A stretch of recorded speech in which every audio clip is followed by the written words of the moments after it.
Bienvenue à ce 12e cours sur la grâce. Mais avant, puisque j'enregistre ce cours en cette vigile de Noël, 24 décembre 2014, je vous souhaite à tous un très très joyeux Noël, dans la grâce du Christ qui est notre travail et notre contemplation principale. Et puisque je ne crois pas vous revoir d'ici le Nouvel An, j'en profite aussi pour vous présenter mes meilleurs vœux pour une bonne et sainte année. Je formulerai pour vous le souhait de saint Paul aux premiers chrétiens, que vous puissiez mesurer pendant toute cette année la largeur, la longueur, la hauteur et la profondeur, et connaître, s'il se peut, la charité du Christ qui défie toute connaissance. Voilà mes vœux. Et donc, nous attaquons aujourd'hui cette deuxième partie du catéchisme.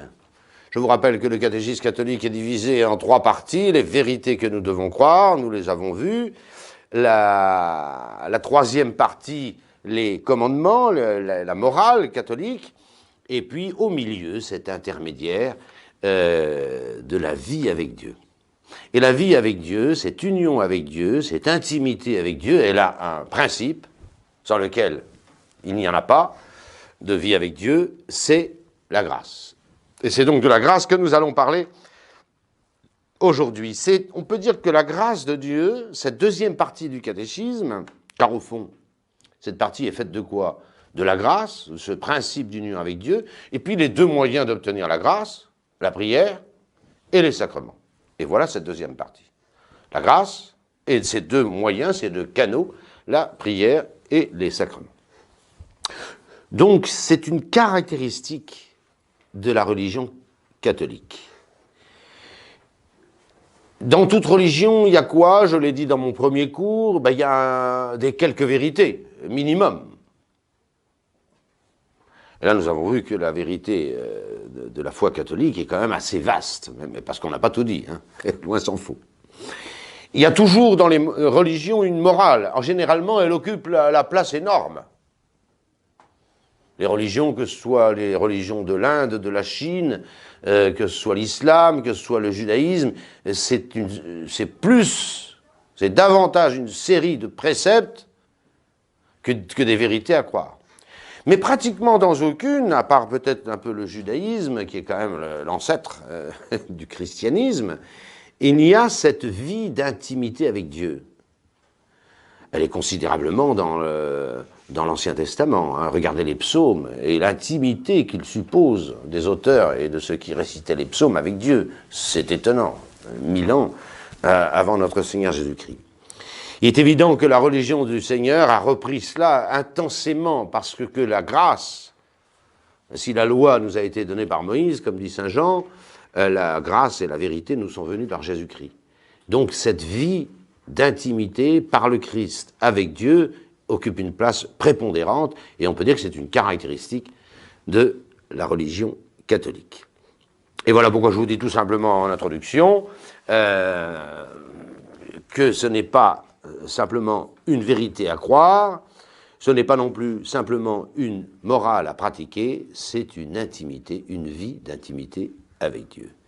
Et le principe de cette vie d'intimité avec Dieu, c'est la grâce. Successivement, la nécessité de la grâce, la définition de la grâce, les différentes sortes de grâce et le don de la grâce, comment on obtient cette grâce, tout simplement. La première chose à comprendre, c'est la nécessité de la grâce. Avant même, si je puis dire, sa définition. Le Seigneur Jésus-Christ, en Jean chapitre 16, verset 5, a été extrêmement précis. Il ose dire, sans moi, vous ne pouvez rien faire. Rien. Sans Jésus-Christ et la vie qu'il nous communique, nous ne pouvons rien faire. Évidemment que cette phrase s'entend de l'ordre surnaturel. Il y a des choses qu'on peut faire sans Jésus-Christ. Marcher, boire, dormir, faire ses commissions, ses courses, acheter, vendre, tout ça on peut le faire. Mais dans l'ordre surnaturel, c'est-à-dire cette vie d'union à Dieu, sans Jésus-Christ, il est clair, on ne peut rien faire. Et donc rien dans l'ordre surnaturel. Et on peut dire il faut le comprendre, que la religion catholique est fondée sur cette distinction entre ce qui est naturel d'une part et ce qui est surnaturel d'autre part. Et voilà pourquoi nous allons essayer de voir quelles sont les réalités naturelles et quelles sont les réalités surnaturelles, pour bien savoir de quoi nous parlons. Qu'est-ce qui est naturel? Je parle évidemment de l'homme. La création, les êtres inanimés, les plantes, les étoiles, les animaux, c'est tout l'ordre naturel. Mais chez l'homme, qu'est-ce qui est naturel? Parce que c'est de l'homme que nous nous occupons fondamentalement pour l'emmener à Dieu. Eh bien, les réalités naturelles de l'homme, c'est son corps. Ça, on voit bien que c'est naturel. Mais c'est aussi son âme, je vais y revenir. Et puis les facultés de cette âme, l'intelligence, la volonté, les passions, toute l'activité de l'homme, est en vue, et c'est ça qui définit l'ordre naturel des choses, en vue d'une fin naturelle. Qu'est-ce que aurait été? Il n'y en a pas de fin naturelle de l'homme. Dieu ne propose pas une fin naturelle. Qu'aurait été la fin naturelle de l'homme? Ben, c'est la vie honnête, selon le bien honnête, pour une fin naturelle, qui est de connaître Dieu comme cause de tout. C'est déjà très grand, mais, vous voyez, c'est naturel. Ne faites pas comme les enfants. Pour eux, ce qui est naturel, c'est la matière, ce qui est surnaturel, c'est l'esprit. Quand même, c'est un peu simpliste. L'âme de l'homme, elle est spirituelle, nous l'avons vu, mais elle est une réalité naturelle. Quand un homme est mis au monde, sans régénération dans la grâce, sans baptême, il a son corps et il a son âme. Et il a son intelligence, il a sa volonté, ou il les aura, enfin il les pratiquera plus tard, les passions et tout ça. Ça, c'est l'ordre naturel. L'ordre surnaturel, maintenant. Le mot surnaturel indique ce qui est au-dessus des forces de la nature. Il faut bien comprendre ce que ça veut dire. Il y a des choses que, naturellement, nous ne pouvons pas atteindre. Et en particulier, vous allez bien le comprendre, facilement, je pense, aimer Dieu. Aimer Dieu. Vous me direz, mais Dieu est le souverain bien. Dieu, c'est l'auteur de tout, c'est l'auteur de tout bien. Il est magnifique, il est grand, il est puissant, il est beau, il est bon, il est miséricordieux. En soi, aimer Dieu devrait être une chose extrêmement facile. Qu'y a-t-il de meilleur que Dieu? Je vous le demande. Je pense à cette phrase de Joinville, qui n'est pas de Saint-Louis, mais qui est de Joinville au roi Saint-Louis. Hein, Dieu est chose si bonne que dire ne se peut. Ce vieux français est exquis. Hein. Retenez cette phrase. Dieu est chose si bonne que dire ne se peut. N'empêche que Dieu est bel et bien une chose si bonne que dire ne se peut. Cependant, aimer Dieu est impossible aux forces naturelles. Impossible. Et si Joinville dit ça, c'est parce qu'il aime Dieu et c'est la grâce qui le lui fait dire. C'est impossible d'aimer Dieu naturellement. On voit bien que c'est un effet de la grâce. Même chez ceux, nous l'avons vu, dans le salut des infidèles, qui seraient sauvés sans le baptême, sans l'appartenance à l'Église, ils sont quand même sauvés par la grâce de Dieu. C'est impossible d'aimer Dieu. Parce qu'on ne le voit pas, et notre amour est tellement, j'allais dire, concret, que laissée à elle-même, l'âme humaine est incapable d'aimer Dieu. Puis en plus, il y a le péché originel et tout ça. Alors, l'ordre surnaturel, c'est quoi? Le principe de l'ordre surnaturel, c'est la grâce. Nous allons la définir tout à l'heure, donc je passe vite. Et puis tout le cortège qui suit la grâce, elle n'est pas toute seule. Il y a les vertus. Prenez par exemple la foi. L'espérance, ce sont des vertus, elles ne sont pas dans l'âme, elles sont dans les facultés de l'âme, dans l'intelligence, pour la foi. Et dans la volonté, pour les vertus surnaturelles d'espérance et de charité. Mais également les dons du Saint-Esprit. Nous verrons ce que c'est que les dons du Saint-Esprit, c'est de l'ordre surnaturel. Les caractères des sacrements, du baptême, de la confirmation, de l'ordre, sont aussi surnaturels. Et tout cela, c'est pour une fin surnaturelle. Or, nous avons déjà vu la fin surnaturelle de l'homme. C'est pas de connaître Dieu et d'être gentil, et d'être propre et d'être convenable, c'est la vision de Dieu. Nous en avons parlé dans le dernier cours. Qu'est-ce que c'est que la fin de l'homme? Quelle fin Dieu propose-t-il à l'homme un jour de le voir face à face? Je vous renvoie à ce que j'ai dit sur les fins dernières et en particulier sur le ciel. Alors il faut bien comprendre qu'il y a deux ordres. Un ordre naturel et un ordre surnaturel.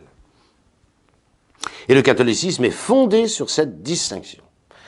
Non pas cette séparation. Ils ne sont pas opposés, ces ordres. Ils ne sont pas en guerre, ils ne sont pas en conflit. Ils se supposent l'un l'autre. C'est-à-dire qu'il n'y aurait pas d'ordre surnaturel s'il n'y avait pas d'abord un ordre surnaturel, comme d'ailleurs le mot l'indique. S'il n'y avait pas de nature, il n'y aurait pas de surnature. On connaît tous par cœur l'adage de saint Thomas, qui se vérifie sans arrêt, même dans la vie courante: la grâce ne supprime pas la nature, mais elle la surélève. Elle la surélève. Supprimer la nature, il n'y a plus de grâce. Le support de la grâce, c'est la nature. Mais les confondre, supprimer cette distinction, c'est supprimer la religion du Christ. Avec ces nouvelles théologies où tout homme est un chrétien qui s'ignore, on sape radicalement, j'allais dire, la distinction et la nécessité de recourir au Christ pour avoir une vie surnaturelle. La grâce a toujours été nécessaire dans toutes les époques depuis la création. Nous avons vu ça dans les différents états de la nature humaine, quand nous avons parlé du péché originel. Vous savez que l'homme a été créé dans la grâce de Dieu, il l'a perdu, mais il a été fait pour la grâce, dans la grâce. Et sans la grâce, aucun homme n'a jamais pu aimer Dieu, à aucune époque. Non seulement à aucune époque on peut se dispenser de la grâce pour rentrer dans l'ordre surnaturel, c'est un don de Dieu. C'est un don de Dieu. À commencer par la foi, qui est surnaturelle. Si Dieu ne la donne pas, on ne l'aura pas. Et ainsi de tout le cortège des biens de la grâce. Mais en plus, nous savons, je vous renvoie à la leçon sur le péché originel, que notre nature n'est pas seulement privée de la grâce, mais elle est abîmée, elle est tordue. Et nous avons vu en quoi consistait cette défaillance, ce défaut de la nature.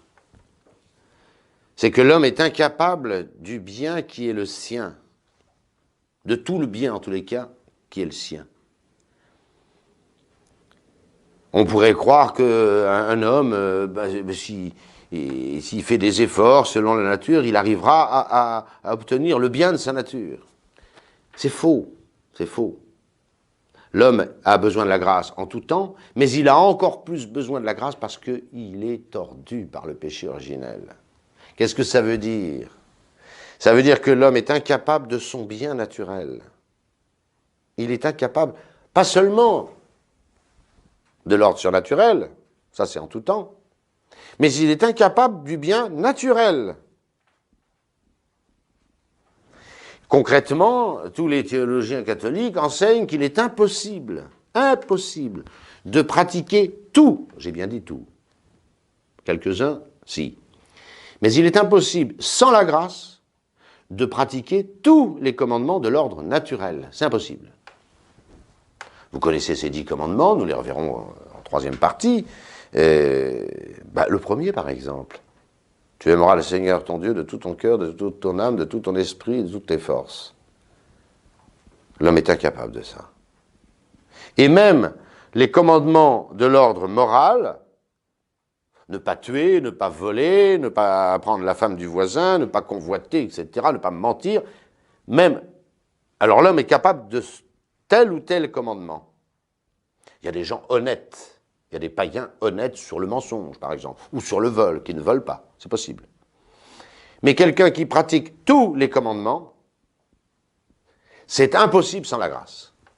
Impossible. Parce que la nature de l'homme est abîmée, elle est blessée, et que l'homme est devenu, à cause du péché originel, incapable d'atteindre à son bien naturel. Naturel. Et de fait, vous ne trouverez pas des hommes qui, sans la grâce, pratiquent tous les commandements de l'ordre naturel. Il y en a toujours quelques-uns sur lesquels ils sont en défaut, et gravement en défaut. À commencer par le premier. Vous avez des gens qui se disent « Ah ben moi je ne tue pas et je ne vole pas ». On entend ça continuellement. Je ne suis pas voleur, je ne suis pas tueur. Je ne suis pas assassin. Et on a l'impression qu'ils disent ben, « Puisque je fais ça, je pratique toute la loi de Dieu ». Ben non, ben non, ben non. Parce qu'il y a beaucoup d'autres commandements qui ne satisfont pas. Et encore une fois, autour du 6e commandement et du 1er commandement, est-ce qu'ils aiment Dieu par-dessus tout? Ils ne se contenteraient pas de dire « Ah ben moi je ne tue pas, je ne vole pas ». S'ils aimaient Dieu par-dessus tout. Ils verraient très bien à ce moment-là qu'il y a bien d'autres efforts à faire. Après avoir montré la nécessité de la grâce, ben essayons, je dis bien, de dire ce qu'elle est. Le mot grâce, vient du mot grec, charis. J'ai pas de meilleure traduction à vous proposer que celle de faveur. De faveur. La grâce, c'est ce don gratuit de Dieu. Charis veut dire gratuit aussi, parce qu'un don, c'est gratuit. Hein, c'est la chose qui ne se paye pas. Hein. C'est la faveur. C'est la faveur que Dieu donne à quelqu'un qui non seulement, il y a un double sens dans la grâce, non seulement montre qu'il est aimé de Dieu, mais qu'il est capable de réception de cet amour de Dieu et de rendre à Dieu. Et tout ça est gratuit. Tout ça est gratuit. Si vous avez un mot à retenir, hein, pour la grâce, c'est faveur. Don et gratuit. Gratuit. C'est gratuit. Dieu est obligé de nous donner, et gratuitement, parce que qu'est-ce que vous voulez ça ne s'achète pas, hein, la grâce. On est incapable de rendre à Dieu tout ce que nous lui devons, dans le domaine surnaturel spécialement. Alors la grâce, c'est le secours surnaturel de Dieu qui nous fait vivre de sa vie, qui nous fait participer à sa propre vie. Saint Pierre, dans sa première épître, va jusqu'à dire qu'elle est une participation à l'essence de Dieu, divine, naturé, consortes, dit Saint Pierre, en parlant des chrétiens, qui sont devenus participants de la nature même de Dieu, la nature intime de Dieu. Et nous avons vu ce que c'est que la nature intime de Dieu, c'est sa charité, c'est l'Esprit Saint. La nature intime de Dieu est charité. Et un homme est capable de recevoir cette charité de Dieu. Par quel moyen? Par le moyen de la grâce. Par le moyen de cette faveur que Dieu déverse. Et une faveur telle que l'homme rend à Dieu cette faveur. Par la grâce. Un mystère, hein, la grâce. Un mystère. Comment cela? Il faut comprendre une chose que nous redirons souvent, parce que c'est très important à comprendre. Hein. C'est par l'amour de Dieu que la grâce est communiquée. Il faut comprendre la caractéristique de l'amour de Dieu. Il n'est pas du tout comme le nôtre. On a déjà eu l'occasion de le dire, et on aura encore l'occasion de le dire. Parce que c'est fondamental pour comprendre la gratuité du don de Dieu, et donc la grâce. Voilà. Je prends un petit homme que je dessine et puis un objet, n'importe lequel. Hein. Voilà. L'amour, c'est cette tension, ce mouvement vers l'objet. Et vous voyez la distinction naturelle et surnaturelle que nous avons faite tout à l'heure, elle trouve là son application très concrète. Dans l'ordre naturel, si un homme aime quelque chose, si un sujet aime un objet, c'est à cause de la bonté de cet objet. Voilà. Aussi bien dans l'ordre sensible, quel est le moteur de l'amour naturel, aussi bien dans l'ordre sensible que dans l'ordre spirituel, c'est la bonté de l'objet aimé. Vous aimez les promenades, vous aimez la forêt, vous aimez la mer, vous aimez la montagne, parce que vous trouvez que c'est bon, c'est beau, c'est le fonctionnement, c'est le carburant de l'amour en quelque sorte. Vous comprenez bien que Dieu n'aime pas de cette façon-là, parce que tout bien est en lui. Ça ne veut pas dire que Dieu n'aime pas les choses et ses créatures, je n'ai pas dit ça. Mais l'amour de Dieu ne peut pas marcher de cette manière-là. Parce que tout bien est en lui. Si tout bien était en moi, je ne me porterais pas vers des choses parce qu'elles seraient bien. Ça ne veut pas dire que Dieu n'aime pas. Il y a un deuxième amour qui est la charité. C'est toujours une flèche qui va du sujet vers l'objet. Mais d'où vient ce deuxième amour, l'amour surnaturel que j'appelle la charité? Il vient plus de la bonté de l'objet aimé, il vient de la bonté de celui qui aime. Car celui qui aime est bon. Et celui qui aime fait du bien. Il fait du bien. Et en Dieu, il n'y a que cet amour de charité. Ça, c'est l'amour naturel, même spirituel. Hein. Et ça, c'est l'amour de charité. Et on voit bien que quelqu'un qui est bon fait du bien et aime les autres. Parce qu'il est bon. Alors chez nous, il y a les deux. Chez nous, il y a un amour naturel, on l'a dit, et puis il y a aussi la charité. Et vous voyez, c'est parce que Dieu est bon qu'il aime ses créatures. C'est pas parce que ses créatures sont bonnes. Saint Thomas va même jusqu'à dire que toute la bonté des œuvres de Dieu, la cause de cette bonté, la cause des œuvres de Dieu, la cause de la bonté des choses, c'est Dieu. C'est l'amour de Dieu. C'est l'amour que Dieu porte à ces choses. Et ça va loin, hein. Il va même jusqu'à dire qu'on peut mesurer l'amour de Dieu pour quelqu'un à la somme des dons qu'il lui a faits. En incluant bien évidemment les dons surnaturels, qui sont bien plus grands que les autres. Mais même les dons naturels. Vous avez des gens très doués, très brillants, en soi, si on n'exclut pas bien sûr les biens principaux qui sont ceux de la grâce, c'est une preuve tangible, immédiate de l'amour de Dieu. Puisque c'est l'amour de Dieu qui cause la bonté des choses qu'il aime. Voilà la grâce. Là, on commence à comprendre un petit peu ce que c'est que la grâce. Alors évidemment, si quelqu'un a de très riches dons de la nature et qu'il n'a pas du tout les dons de la grâce, qu'il n'aime pas Dieu, qu'il déteste Dieu, qu'il le blasphème, qu'il jure, etc., alors c'est pire. C'est pire. Parce qu'il est infidèle à la grâce et aux biens principaux que Dieu nous déverse.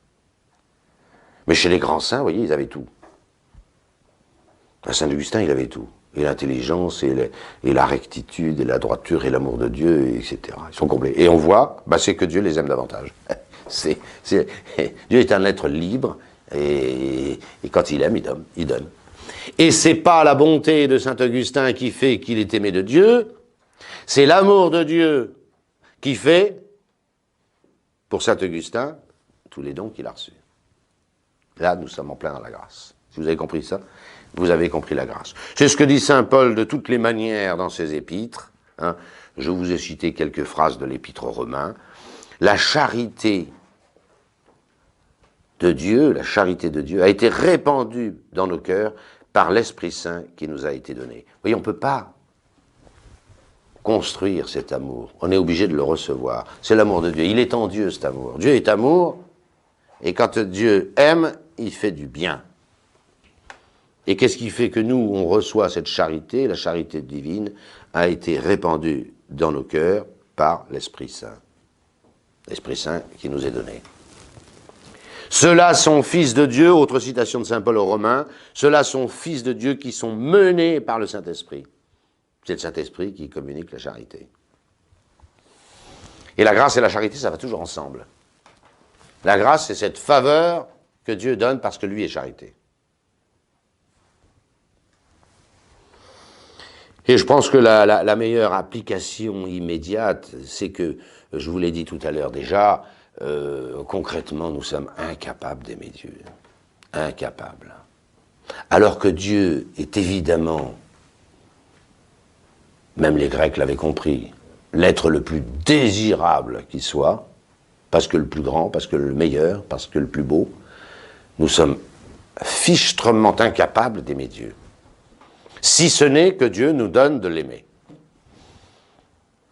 C'est comme ça. Et vous voyez, une religion qui n'a pas de doctrine de la grâce, elle ne tient pas la route. Ou alors c'est un Dieu qui passe son temps à...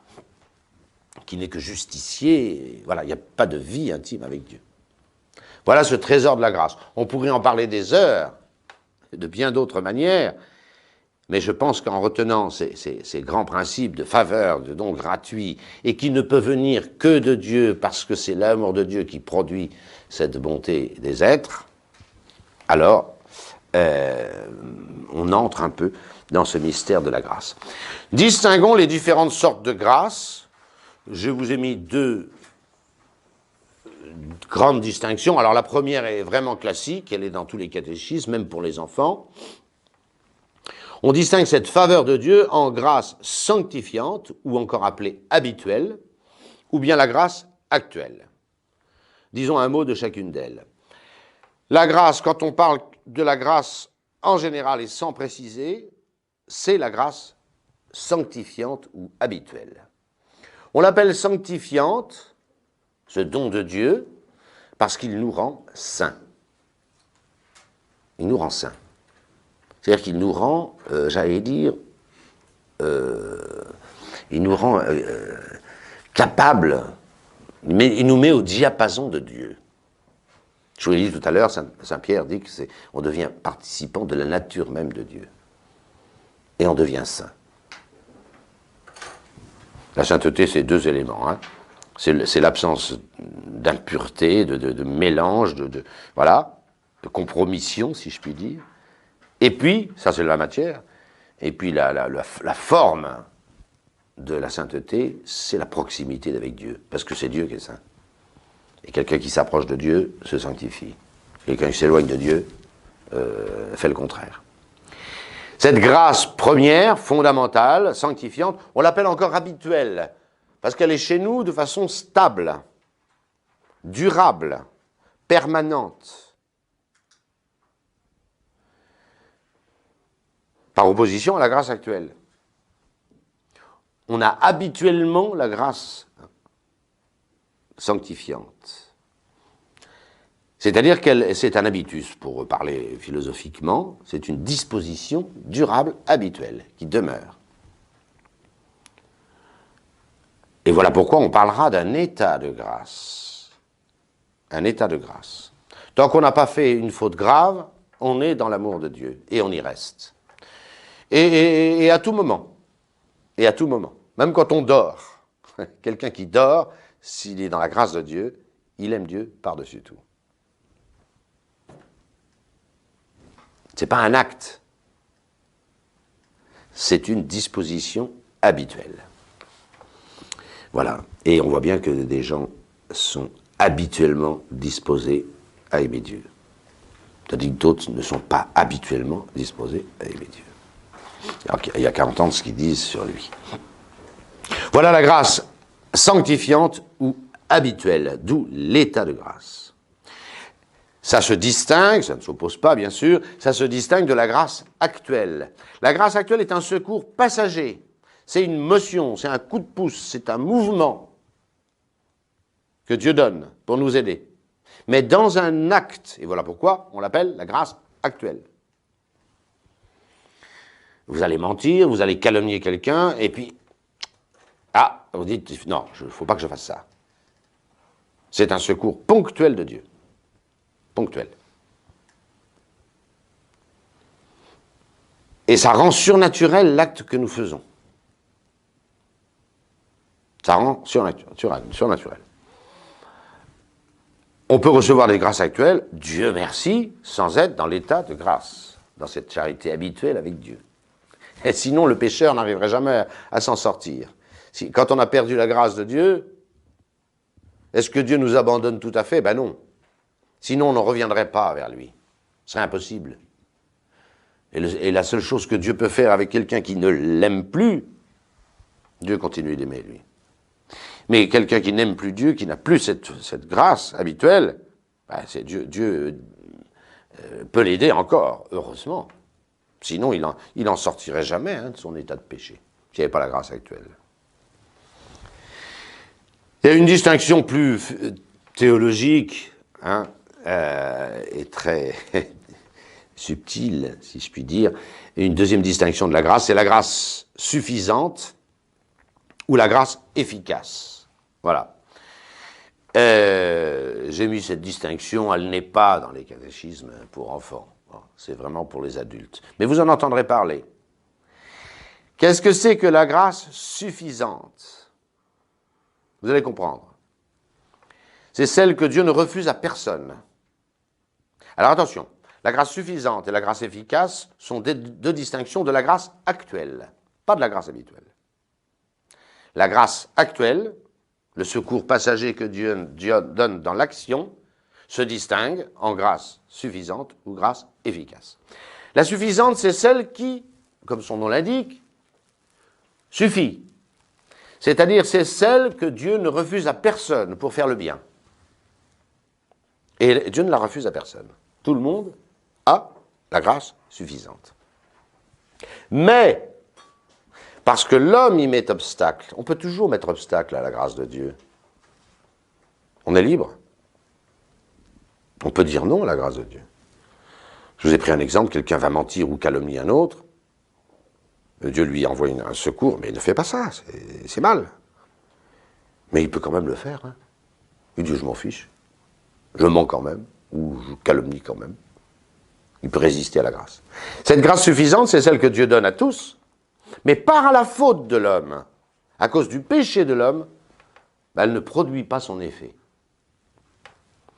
Il ne faut pas ironiser sur cette grâce suffisante qui, de soi, finalement, ne suffirait pas. Alors, la grâce suffisante, ce serait la grâce qui ne suffirait pas. Ça, c'est une polémique jésuite dans laquelle je ne rentre pas. La grâce suffisante suffit d'elle-même. Par elle-même, elle est suffisante. Si elle ne produit pas son effet, ce n'est pas à cause d'elle. C'est à cause de l'homme qui met obstacle et qui empêche cette grâce suffisante qui suffit d'être efficace. C'est un mystère. On touche à la liberté humaine et à la grâce de Dieu. La grâce efficace, c'est quoi? C'est celle qui produit son effet, comme son nom l'indique. Si elle produit son effet, c'est qu'à tous les coups, avec cette grâce efficace, vous ferez le bien. C'est tout. Mais on s'aperçoit que faire le bien, c'est toujours, dans l'ordre surnaturel, faire le bien, c'est toujours un effet de la grâce de Dieu. Alors vous me direz, mais comment ça marche tout ça? Je ne peux pas vous l'expliquer comment ça marche. C'est le secret de Dieu. Je ne peux pas vous le dire. Ce que je sais, c'est que cette distinction est parfaitement valide et définie par l'Église. Ce qu'il faut comprendre, c'est qu'il n'y a pas la même économie dans le bien et dans le mal. Si un homme fait le mal, c'est à cause de lui. Et si un homme fait le bien, c'est à cause de Dieu. Vous voyez, la question de la prédestination, elle est toute là. La prédestination au ciel, c'est une thèse catholique. Les gens croient que la prédestination, c'est que la thèse janséniste et calviniste. Mais c'est parfaitement faux. Saint Thomas est pour la prédestination, mais dans le bien. Car Dieu, c'est lui qui fait le bien. Il accomplit en nous le vouloir et le faire, dit saint Paul. C'est lui qui fait en nous le bien qu'il nous donne de faire. Et qu'est-ce qui fait que nous faisons le bien? C'est le secours de Dieu. Ça s'appelle la grâce efficace. Et elle est efficace, pourquoi? Parce qu'on fait le bien. Ça, c'est l'économie du bien. Et ceux qui iront au ciel, tous ceux qui iront au ciel, c'est parce que Dieu les y aura emmenés, efficacement. La grande erreur de Calvin, et des jansénistes dans la mesure où ils tiennent cette thèse, ce qui est une autre question, c'est de prétendre qu'il y aurait la même économie pour le bien que pour le mal, ou plutôt qu'il y aurait la même économie pour le mal que pour le bien. C'est-à-dire que si quelqu'un fait le mal, c'est parce que Dieu l'y aurait prédestiné. Mais c'est ignoble. C'est un blasphème insupportable. Et heureusement que l'Église a condamné cette thèse, parce que Dieu donne de faire le bien, mais il ne donne pas de faire le mal. Enfin, vous vous rendez compte? Donc si quelqu'un perd son âme, c'est à cause de lui. Et si quelqu'un sauve son âme, c'est à cause de Dieu. Ah ben, je comprends pas. Ben oui, ben, moi non plus je comprends pas. Mais c'est comme ça. C'est comme ça. Et cette distinction en grâce suffisante et grâce efficace est parfaitement valide. Parfaitement valide. Alors comment Dieu gère-t-il tout ça? Alors ça, ne me le demandez pas, j'en sais rien. Et personne ne le saura jamais. Il n'y en a qu'un qui le sait, c'est Dieu. Qu'est-ce qu'il donne à celui-ci? Qu'est-ce qu'il donne à celui-là? Pourquoi il le donne à celui-ci? Pourquoi il le donne à celui-là? Ça, c'est la liberté de Dieu.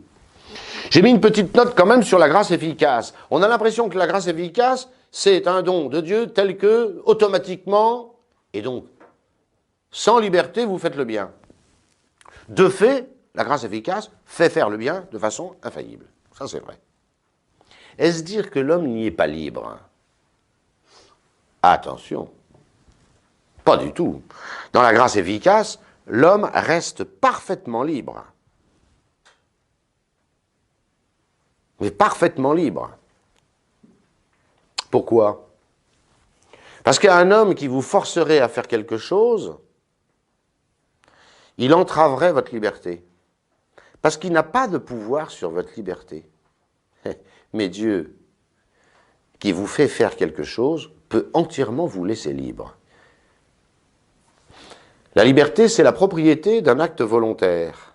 Si Dieu peut remuer la volonté d'un homme, il peut lui faire quelque chose tout en le laissant libre. Il est le seul à pouvoir faire ça, à pouvoir laisser un homme totalement libre et lui faire quelque chose infailliblement. Ah, c'est normal. C'est un peu comme un voleur et le propriétaire d'une maison. Un voleur, il doit rentrer par effraction, parce qu'il n'a pas la clé. Et puis, c'est pas sa maison. Alors, il casse la porte ou la fenêtre. Mais le propriétaire, il a la clé, il rentre doucement et sans effraction. Il n'y a que Dieu qui peut faire ça dans un esprit. C'est la grâce efficace. Et l'homme reste parfaitement libre. Et j'en profite pour vous dire, évidemment, et je n'aurai peut-être pas l'occasion de le redire dans ce coup, mais c'est dans le bien que nous sommes libres, et exclusivement dans le bien. Les apôtres l'ont dit et répété, un homme qui fait le bien est libre, la vérité vous rendra libre, et un homme qui fait le mal devient esclave du péché. C'est terrible le péché, ça nous enchaîne, on fait plus qu'on veut, et on continue. On est enchaîné, on est esclave. Or, la liberté ne concerne que le bien. Et j'aime beaucoup cette définition de Léon XIII que je vous ai mis en petite note, là, en bas. La liberté, dit le pape Léon XIII, c'est la faculté de se mouvoir dans le bien. Autre comparaison, qui vaut ce qu'elle vaut, un poisson, c'est fait pour être dans l'eau. Un poisson dans l'eau, c'est libre. Ça nage, ça va dans le sens du courant. Un poisson dans l'eau, il est libre. Sortez-le de l'eau.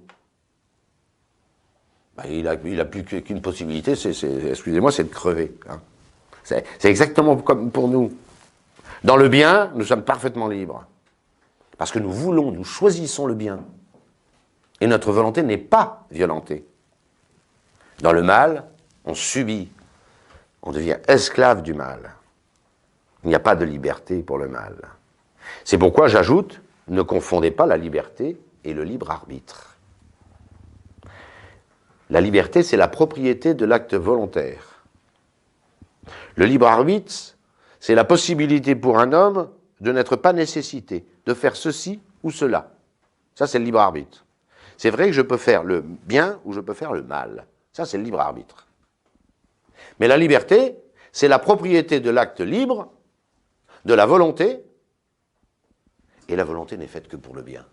Elle n'est pas faite pour le mal. Comprenne qui pourra. Dernier poste, le don de la grâce.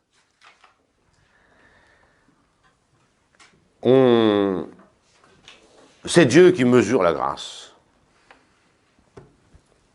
Encore une fois, Dieu n'est pas un ordinateur. C'est un être plein de bonté, d'amour, et qui fait ce qu'il veut avec son bien. La grâce, c'est lui qui la possède, c'est une participation de sa nature, et il la donne à qui il veut, dans la mesure où il veut, quand il veut, où il veut. C'est ça dans l'Évangile. Les ouvriers qui se plaignent de ne pas avoir été payés parce qu'ils ont porté tout le poids du jour et de la chaleur, comme les autres, qui n'ont fait qu'une heure, ils sont tous payés d'un denier. Le maître répond: ne m'est-il pas permis de faire de mon bien ce que je veux? Ou bien ton œil est-il mauvais parce que moi je suis bon? Il me plaît de donner à ce dernier autant qu'à toi. Prends ce qui te revient et va-t'en. Voilà. Dieu est libre de donner sa grâce. On appelle grâce première, qu'on oppose à la seconde, qui est la grâce seconde, c'est l'augmentation de la grâce. La grâce première, c'est la grâce sanctifiante, quand vous l'acquérez, si je puis dire, et ce qui suppose que vous ne l'aviez pas avant. C'est le passage de l'état de péché, sans la grâce, à l'état de grâce. C'est ce qu'on appelle la grâce première. Elle est donnée généralement par deux sacrements qui sont faits pour ça. Le baptême, et bien sûr, et quand on a péché gravement après son baptême, le sacrement de pénitence. Ils sont censés donner la grâce première. On les appelle, j'ai horreur de cette appellation, les sacrements des morts, par définition, parce que celui qui les reçoit, il est mort dans la grâce avant. Enfin, appeler un sacrement avec ce mot de mort, alors qu'un sacrement, c'est la vie, c'est un peu gênant. Bon, j'aime pas du tout cette expression, je vais pourtant recopier. Et puis la grâce seconde, c'est l'augmentation de la grâce. Les 5 autres sacrements, à part le baptême et la confession, la pénitence, on doit les recevoir déjà dans la grâce de Dieu. On doit communier alors qu'on aime Dieu. Et tous les autres sacrements, pareil. Et donc, il nous donne la grâce, puisque c'est le propre des sacrements de donner la grâce. Il ne donne pas la grâce première, il donne une augmentation de la grâce. Et tout sacrement est fait pour augmenter cette faveur de Dieu. Mais attention, nous le redirons la semaine prochaine, Dieu peut donner sa grâce sans aucun intermédiaire, sans nécessité aucune. La grâce est généralement attachée, pour un homme, à la prière, ce sera notre prochaine leçon, et au sacrement. Mais Dieu fait ce qu'il veut, quand il veut, avec qui il veut, et dans la mesure où il veut. Quand saint Paul chemine sur le chemin de Damas, chargé de lettres pour faire arrêter, et persécuter, et enfermer, et tuer, même s'il le faut, les chrétiens, tout d'un coup il se retrouve par terre, terrassé par la grâce de Dieu. Voilà, Dieu fait ce qu'il veut. Mais habituellement, comme nous les étudierons, c'est moyen, la grâce est donnée par la prière et les sacrements. Comment perd-on la grâce? En offensant Dieu gravement. C'est tout simple. C'est tout simple à comprendre. L'effet de la grâce, c'est que, en étant agréable à Dieu, on l'aime par-dessus tout. La grâce est très mystérieuse. Et il est plus facile pour nous de mesurer l'effet de la grâce que la grâce elle-même. La participation à l'essence divine, j'avoue que je ne vois pas ça, moi, immédiatement. Par contre, quelqu'un qui aime Dieu, je le vois. Et quand je vois quelqu'un qui, plutôt que d'aimer Dieu, l'offense gravement, méprise un commandement de Dieu, en matière grave, bien sûr, en matière grave, qu'est-ce que je me dis? Qu'est-ce qu'on constate? C'est qu'il préfère cette chose, ou le plaisir qu'elle lui procure, à Dieu, qui interdit cette chose. Dieu a dit, tu ne tueras pas. C'est tout. Et celui qui tue, il montre que, par cet acte grave, il préfère sa volonté et ce crime épouvantable à l'amour de Dieu. Ça ne peut pas coexister, vous comprenez bien que ça ne peut pas coexister. Ça ne peut pas être dans le même sujet, l'amour de Dieu et un péché grave. Donc, celui qui offense gravement Dieu perd immédiatement la grâce. Par contre, j'aime bien cette thèse qui est tout à fait tirée de saint Thomas directement. La grâce, on peut la perdre, on vient de le dire. Mais à partir du moment où on ne la perd pas, elle ne peut pas diminuer, mais elle ne peut qu'augmenter. Alors ça, c'est très réjouissant. C'est très réjouissant. Et toutes les grâces, c'est comme ça. Prenez la grâce de la foi. Le fait que vous croyez en ce que Dieu a révélé. Je prends l'exemple de la foi parce que la charité, tout péché grave l'enlève. Donc elle est plus hasardeuse, si je puis dire. Mais prenez la foi. Je crois pour vous dire en toute sincérité que j'ai toujours eu la foi et que je n'ai jamais eu un doute. Voilà. Qu'est-ce que ça veut dire? Ça veut dire que j'ai toujours la foi depuis que je suis petit. Puis il n'y a pas que moi. Hein. Bon. Mais cette foi n'a pas pu diminuer. Et cette foi n'a pu qu'augmenter. C'est fondé sur cette chose que Dieu n'enlève pas ce qu'il a donné. Dieu, on peut le chasser de son âme. Mais Dieu n'a pas envie de partir. Mes délices sont d'être avec les enfants des hommes, hein, dit l'Écriture. Voilà ce que Dieu pense. Alors, tant que ma foi ne disparaît pas, un, elle ne diminue pas, et deux, elle ne peut qu'augmenter. Et donc, si c'est votre cas, vous pouvez dire que vous n'avez jamais eu autant la foi qu'aujourd'hui. Jamais. Si vous n'avez jamais perdu l'espérance, vous pouvez dire que vous n'avez jamais eu autant d'espérance que maintenant. Jamais. Et si vous n'aviez jamais perdu la charité, vous n'avez jamais aimé autant Dieu que maintenant, aujourd'hui. Thèse de saint Thomas. Magnifique. Il ne faut pas toujours être... Par contre, vous pouvez perdre. On peut apostasier et perdre la foi. Bon. On peut perdre l'espérance et se jeter sous le train. Bon. On peut perdre la charité. Mais si on ne les perd pas, elles ne diminuent pas et elles ne font qu'augmenter. Et c'est basé sur la phrase de saint Paul que les dons de Dieu sont sans repentance. Il dit ça pour autre chose, il dit ça à cause de l'élection du peuple juif, mais c'est vrai théologiquement et universellement. Quand Dieu fait un cadeau, il ne le retire pas. Il n'a aucune raison, à moins qu'on mette Dieu à la porte de son âme, c'est autre chose.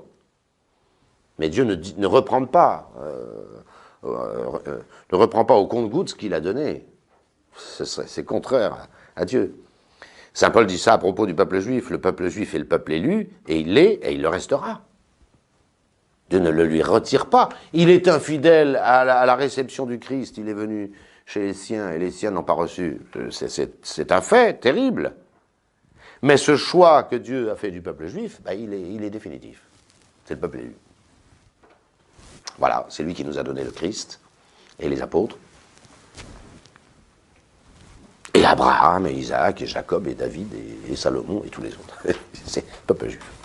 Le don de Dieu est sans repentance. Et pourtant, ce peuple a été infidèle à cela. Vous voyez la grâce, comment ça marche? La grâce est retrouvée à son état antérieur par la confession ou la contrition parfaite. Nous aurons l'occasion de le redire de façon bien précise lorsque nous traiterons de ce sacrement de la pénitence. Il y a deux manières de retrouver la grâce quand on l'a perdue, la faveur de Dieu, l'amour de Dieu par-dessus tout. C'est soit de se confesser, et l'avantage de la confession, c'est que ça ne suppose que la crainte de Dieu, et c'est très facile à avoir, et donc on retrouve l'amour de Dieu par la confession, ou bien la contrition parfaite. Celui qui fait un acte sincère de véritable amour de Dieu retrouve l'amour de Dieu. Tout de suite, avant même la confession. Il devra se confesser, nous reverrons tout ça en détail, mais immédiatement il retrouve la faveur de Dieu. Et c'est très intéressant à savoir. Car dès qu'on réfléchit un peu à ce qu'est Dieu, on ne peut que l'aimer. C'est clair. Mais c'est un effet de la grâce. Voilà pour la grâce retrouvée. La grâce est le principe du mérite. Dernier point. Sans grâce, il n'y a pas de mérite. Un homme peut mériter beaucoup de façon naturelle. Il y a des gens très méritants, des gens qui travaillent honnêtement toute leur vie, ils se lèvent à 5 heures, ils vont au hall, je sais pas quoi moi. Hein. Il y a beaucoup de mérites, mais des mérites naturels. Et ça ne sert pas pour la vie éternelle. Ça ne sert pas pour la vie éternelle. Vous avez des hommes capables d'efforts terribles dans ce monde, dans les affaires de ce monde. Ils ne sont pas capables de bouger le petit doigt pour Dieu. C'est deux choses totalement différentes. Vous voyez ce qu'on a dit au début, cette différence fondamentale entre l'ordre naturel et l'ordre surnaturel. Qu'est-ce qui fait que nous méritons pour le ciel, hein, c'est l'amour de Dieu, et lui, et rien que lui, et dont le principe est la grâce. Et là, il y a beaucoup de gâchis dans la plupart des vies humaines. Une vie humaine, elle doit être fondée sur la foi et enracinée dans la charité. Voilà à quoi nous sommes faits. Hein. C'est ça le mystère de la grâce de Dieu. Mais vous voyez bien que sans cette grâce, Dieu est étranger à nos vies. Alors c'est dans la grâce de Dieu qu'il faut vivre. Sa racine, c'est la foi, et sa réalité, c'est la charité. Et voilà pourquoi saint Paul répète sans arrêt, le juste, c'est qui? C'est celui qui vit de la foi. Et qu'est-ce que c'est qu'un chrétien? C'est celui qui est fondé et enraciné dans la charité. Je vous remercie.